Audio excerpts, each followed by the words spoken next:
A série que traz as 48 seleções da Copa do Mundo está no ar. E neste 9º episódio, você vai conhecer a seleção da Tunísia. Como joga, como foi o ciclo, os principais jogadores, provável time, pontos fortes, pontos fracos, tudo isso a partir de agora nesse vídeo. Você está no canal Miguel Fortunato, Futebol de Seleções, o seu lugar se você quer ficar bem informado sobre a Copa do Mundo de 2026. Peço o seu like, a sua inscrição para você acompanhar toda essa série conosco e também que você assista ao vídeo e diga no final nos comentários o que achou. Bom, vamos falar então da Tunísia, esse país de 12 milhões de habitantes que fica no norte da Europa, ali entre a Argélia e a Líbia, e que participou de 6 Copas do Mundo, vai para a 7ª agora, né? O melhor resultado foi na primeira, 9º lugar, né, que foi uma queda na fase de grupos, mas foi a melhor seleção entre as que caíram na fase de grupos na Copa da Argentina, e a Tunísia foi a primeira seleção africana a ganhar um jogo de Copa do Mundo.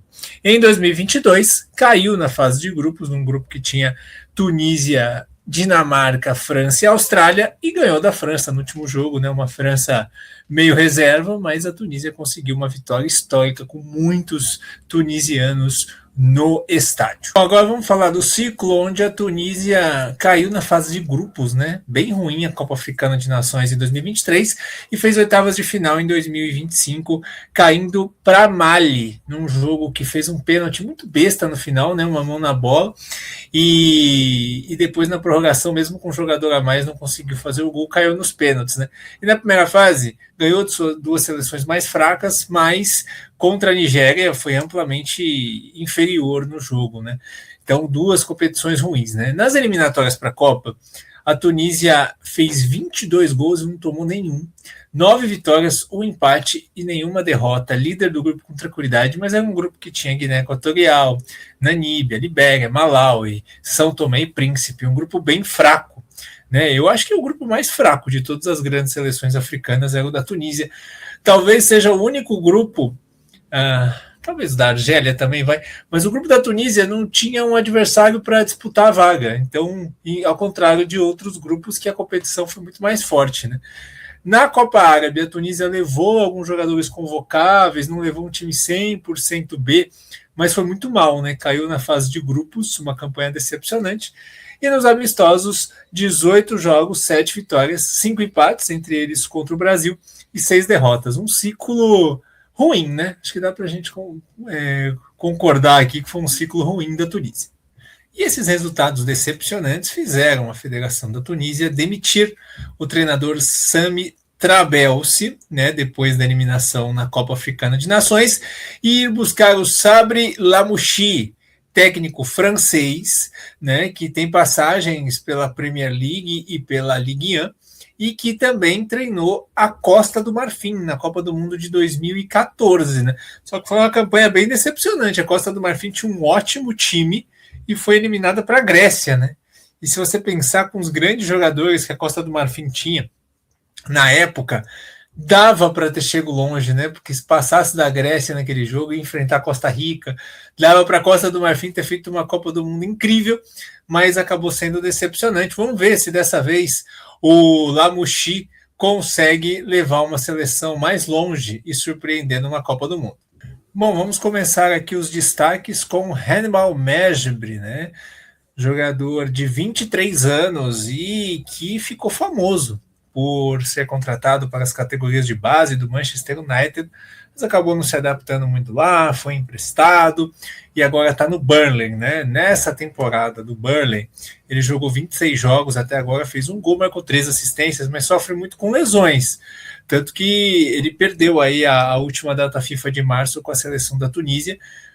E espera-se que ele esteja bem, porque é o jogador mais habilidoso, né? O jogador de mais qualidade técnica dessa seleção da Tunísia.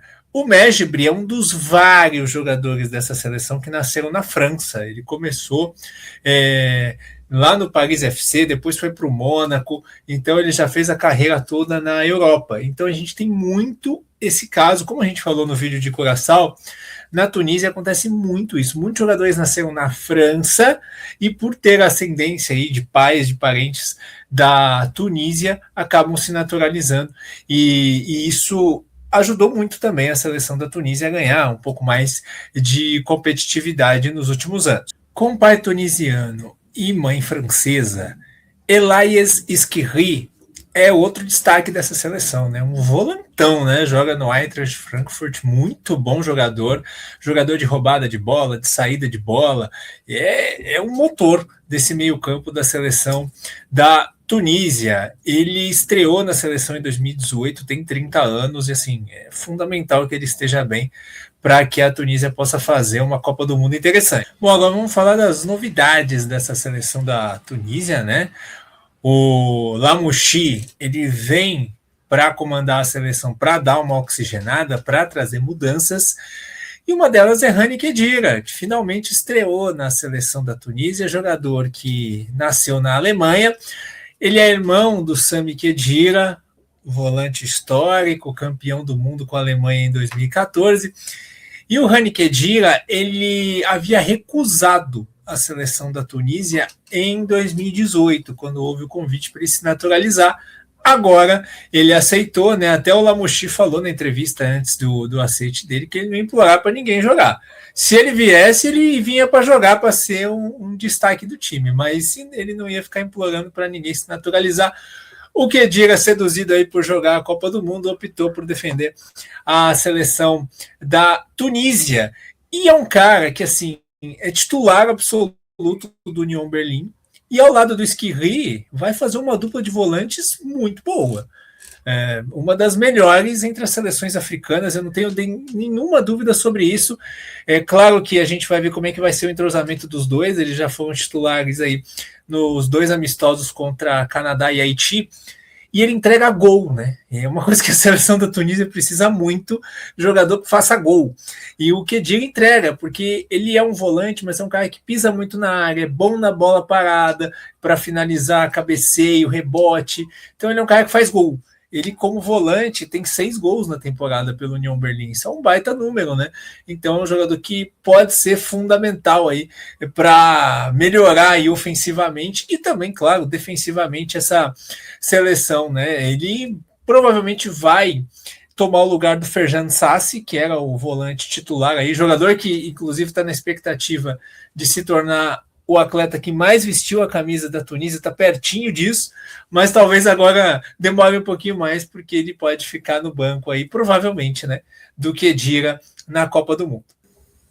E você que está assistindo esse vídeo provavelmente nunca tenha ouvido falar de Kelly Ayari, mas vai, viu? Vai, porque ele é uma joia do futebol da Tunísia. O menino tem 21 anos, né? Ele começou a carreira lá no Stade Tunisien, do futebol local, e o PSG o trouxe por empréstimo no final de 2025 para a sua equipe sub-21. Ele está indo muito bem, e o PSG já anunciou que vai comprar aí o passe dele para a próxima temporada, né? Passe entrega a idade, né? Mas enfim, vocês entenderam. E aí o Kelly Ayari vai subir, ter oportunidades no time do PSG, com certeza. Aqui a gente tem já novidades do trabalho do Lamouchi em relação ao Trabelsi. O Trabelsi convocou o Ayari só nos amistosos contra o Egito, ali no final de 2025, mas não deu um minuto sequer para ele. Só ficou ali treinando. O Lamouchi já botou para jogar, titular, e assim, o menino foi muito bem contra o Haiti, também jogou bem contra o Canadá. Ele rouba a bola do gol da vitória, do único gol que a Tunísia fez nessa data FIFA, e impressionou muito. Então, a expectativa até que ele possa ganhar essa posição na Copa do Mundo. Porque, assim, ele é um meia que joga aberto, e ele é canhoto. Então, na Tunísia, ele jogou pelo lado direito, mas ele pode jogar pelo lado esquerdo também. E ele é um cara que ajuda muito na marcação-pressão, a roubar a bola. Ele é muito ativo na marcação. E para uma seleção que se joga bem defensivamente como a Tunísia, é um cara que ajuda demais. E eu não vou estranhar se o Ayari for titular na Copa. Mas se não for, é uma opção interessante para o segundo tempo. E fiquem de olho nesse menino. 1,90 m e 27 anos para o zagueirão Montassar Taubi, que é o xerifão dessa defesa da Tunísia. Ele joga no Lorient, da França, e a Roma, da Itália, está de olho, está querendo contratá-lo para a próxima temporada. Então é um cara que está se destacando aí no futebol francês e certamente é fundamental, né? O problema é que ele teve problemas de lesões nessa temporada, né? Está lutando contra lesões e também está com problemas pessoais que o impediram de estar na última data FIFA. Vamos ver como o Talbi vai estar aí disponível para ajudar. Se ele não estiver bem, vai fazer muita falta, tenho certeza. Outro jogador muito importante para a seleção da Tunísia é o Ali Abdi, lateral esquerdo, né? Que lá no Nice da França, clube que ele joga desde 2024, ele joga tanto na linha com 4, né, como lateral, como ala numa linha de 3 zagueiros. E é um cara que dá assistência, né? Que coloca muito bem a bola. Você vai lembrar do gol da Tunísia contra o Brasil, foi um baita passe do Ali Abdi. Então é um jogador que encontra bons espaços, e para a Tunísia jogar no contra-ataque é ótimo. O Abdi, ele deu 3 assistências para gol nas eliminatórias, foi um dos líderes nesse ponto para a seleção da Tunísia. Bom, vamos ao nosso campinho agora, mostrar como é que joga a Tunísia. O Lamouchi, ele é um técnico com uma postura mais defensiva do que o Trabelsi. Para vocês terem noção, nos jogos contra Haiti e contra o Canadá, ele deu a bola para o adversário. A Tunísia teve 39% de posse de bola contra o Haiti. Ela jogou na retranca contra o Haiti. Deu a bola, esperou o contra-ataque e ganhou o jogo assim. Eu entendo essa decisão no seguinte sentido: a gente vai se defender na Copa do Mundo mesmo, então eu já vou preparar o meu time para se defender. E eles vão jogar contra a Bélgica e a Áustria nos amistosos de junho, com certeza vai ser assim também, né? Mas vamos usar o time, né? Esse time que está preparado para jogar sem bola a maior parte do tempo e ser reativo. O goleiro é o Damen, que joga nos Sfaxian, da Tunísia. O lateral direito é o Valeri, consolidadíssimo na posição, jogador do Young Boys da Suíça. A zaga tem 2 jogadores que estão lesionados no momento, né? O Dan Brown, do Servette, e o Talbi, do Lorient. Então, esse é um ponto para se preocupar. O Abdi é o lateral esquerdo. No meio-campo, o Khedira deve ganhar essa posição, porque é um jogador de um nível muito alto, né? E vai fazer essa dupla com o Esquirri. Daí para frente, vem as incógnitas, né? Que o Mejbri vai ser titular, eu não tenho dúvida. Eu acho que ele vai jogar por dentro. Por quê? Porque a Tunísia, ela, nesse sistema com o Lamouchi, a ideia é que os 2 caras abertos no meio-campo sejam ali auxiliares dos laterais sem bola. Eles vão fazer 2 duplas ali pelos lados para proteger bastante aí os lados do campo e impedir que o time sofra muito defensivamente. Foi assim nos amistosos contra Haiti e Canadá. Você usar o Mejbri para isso, você vai desperdiçar ele. Então eu acho que o Mejbri vai por dentro, porque com o Trabelsi ele jogava muito aberto pela esquerda, mas acredito que ele vai nessa função. Você tem também o Slimani, jogador do Norwich, né, que bate muito bem na bola, para jogar por dentro. Aí, pelos lados, o Garbi, teoricamente, seria o titular pelo lado direito. Mas, como eu falei, o Ayari pode atropelar e ganhar essa posição. Porque, assim, eu sinto que o Lamouchi, ele chama muito jogador jovem para essa convocação, que o Trabelsi não dava chance. Então, a ideia é oxigenar mesmo. Tirar caras que não estavam entregando muito pela seleção e trazer jovens com aspiração para dar uma mudada nessa seleção da Tunísia, que não vem de bons resultados. Aí do lado esquerdo, o favorito para a vaga é o Saad, né? Jogador que estava na primeira divisão da Alemanha, agora está no Hannover, na segunda, não está tão bem lá, não conseguiu fazer gol na temporada em toda da Alemanha ainda, então pesa isso muito contra ele. E o Tonect do Celtic, ele não entra no Celtic, é um reserva que quase não entra, mas na seleção entrou bem, então vamos ver quem vai ganhar essa disputa aí pelo lado esquerdo. E na frente, aí é uma incógnita do centroavante, porque assim, o Masturri, ele é o cara que fez o gol contra o Brasil, ele é o cara que foi titular na Copa Africana de Nações, é titular todo o tempo, né? Ele joga no Dinamo Maratchkala da Rússia. O Masturri, ele é o titular da Tunísia 9 há muito tempo, mas ele faz muito poucos gols. Ele faz poucos gols, né? E pela seleção. Ele não faz gol há um bom tempo pela seleção. E assim, não é que o Masturri seja lento. Ele não é um cara lento, mas ele não é um centroavante muito rápido. E ele ficou no banco dos dois jogos, dos dois amistosos, e eu senti que o Lamouchi, ele quer um atacante bem mais rápido. Ele quer uma flecha mesmo, aquele cara para você roubar a bola, lançar e ele sair em disparada. Aí que o Ben Farhat, né, que jogou aí os amistosos, teve chance, joga no Karlsruher, e o Bayern de Munique tem interesse nele, né? Uma jovem promessa também. O Ben Farhat pode ser que ganhe essa posição, porque é um jogador muito rápido. Eu não duvido que ele comece a Copa como titular, porque ele entrega muito mais a proposta que a Tunísia deseja com o Lamouchi do que o Masturri. Bom, vamos aos prints para entender um pouquinho mais como joga a Tunísia. Este é o lance do gol contra o Haiti, o primeiro gol da Tunísia sob o comando do Sabri Lamouchi. Esse que está dando o carrinho de branco no meio campo é o Ayari. Ele recupera essa posse de bola e aí o jogador que recebe faz o lançamento, o Garbi dá a casquinha e aí o Tonect aparece de surpresa para fazer o gol.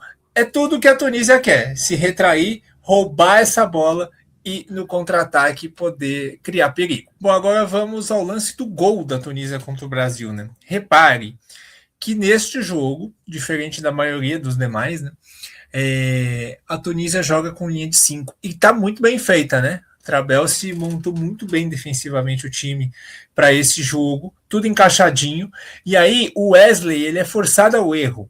Ele domina errado a bola, e aí o Abidi é lançado e ele encontra ali numa linda jogada o Masturri para abrir o placar. Mas olha, a Tunísia é retraída, que em poucos segundos foi parar dentro do gol do Brasil por conta de uma marcação bem feita que força o erro. E ao contrário das outras seleções onde eu apontei defeitos defensivos, Tunísia tem pouquíssimos defeitos defensivos. Os defeitos da Tunísia são ofensivos, né? É dureza de fazer gol, principalmente com posse. A gente está vendo aí o print do jogo da eliminação da Copa Africana contra a Mali. E assim, a dificuldade de criar situações, muitas vezes as decisões tomadas de forma errada para encontrar um jogador livre, para encontrar o espaço. E aí nesse lance, por exemplo, o Mejbri, ele está sem opção, porque se ele passar ali no meio, ele vai ser interceptado, né? A não ser que ele tente um lançamento por cima. Aqui do lado está bem marcado. O que ele fez? Ele deu um chuveiro na área, a zaga afastou e não levou perigo à seleção da Tunísia. É mais ou menos isso que acontece quando a Tunísia tem a posse. É muito difícil fazer gol numa boa defesa com posse. Isso é um problema. Se a Tunísia tomar um gol, ela vai fazer o quê? Vai viver no contra-ataque? Bom, projetando a Tunísia para a Copa do Mundo. Estreia contra a Suécia e Monterrey. Assim, a Suécia é melhor, mas dá para ter jogo, né?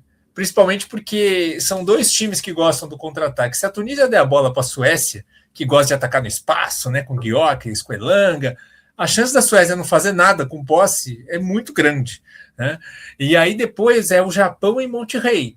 A Tunísia vai estar aclimatadíssima, não só a temperatura, mas também a cidade, ao México. Com certeza a torcida da Tunísia, que faz muito barulho, né, já vai tomar conta da cidade, vai criar um baita no ambiente. E esse jogo pode ser que seja bom para a Tunísia, né? Porque o Japão vai chegar de Dallas para jogar em Monterrey, a Tunísia já vai estar lá, isso pode fazer diferença. E contra a Holanda, a Holanda pode estar classificada já com 2 vitórias e poupar jogador, ou então ser um jogo valendo, que aí a Tunísia vai jogar que nem jogou contra o Brasil. Fechada, marcando e buscando o contra-ataque. Assim, é a quarta força em nível de jogadores? É um trabalho que está recomeçando, com um treinador novo, e assim, com jogadores que estão estreando pela seleção, começando a jogar agora pela seleção. Mas a Tunísia é competitiva. Eu acho que ela vem para brigar por vaga. Esse grupo é muito interessante, né? As 4 seleções têm condição de passar e as 4 têm condições de ser eliminadas. Então, vai ser um grupaço E a Tunísia vem para pelear, vem para competir, e eu não estranharia se ela conseguisse ficar pelo menos entre os melhores terceiros colocados. Certo, gente? Quero saber o que você acha. As águias do Cartago vão até onde na Copa do Mundo, na opinião de vocês, certo? Tem muito vídeo aqui para vocês maratonarem sobre as seleções da Copa do Mundo, e eu aguardo vocês no próximo. Até mais!